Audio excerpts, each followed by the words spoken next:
নমস্কার বন্ধুরা, তোমরা সবাই কেমন আছো? আশা করি সবাই ভালো আছো। আমার চ্যানেলে তোমাদের সবাইকে স্বাগত জানাই। আজকে আমার সকালের জলখাবারে কি কি মেনু আছে তারই ভিডিও তোমাদের সাথে শেয়ার করব। আজকে আমার সকালের জলখাবারে রয়েছে গরম গরম ফুলকো ফুলকো লুচি, আর তার সাথে রয়েছে সাদা আলুর তরকারি এবং পান্তুয়া।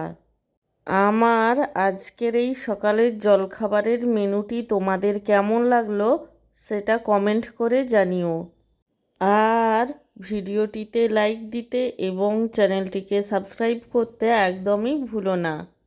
সব শেষে তোমাদের সবাইকে জানাই আমার তরফ থেকে অসংখ্য ধন্যবাদ ভিডিওটি দেখার জন্য। তোমরা এতদিন যেভাবে আমার পাশে ছিলে, আগামী দিনেও ঠিক সেভাবেই আমার পাশে থাকবে, এই অনুরোধই তোমাদের কাছে আমি করব।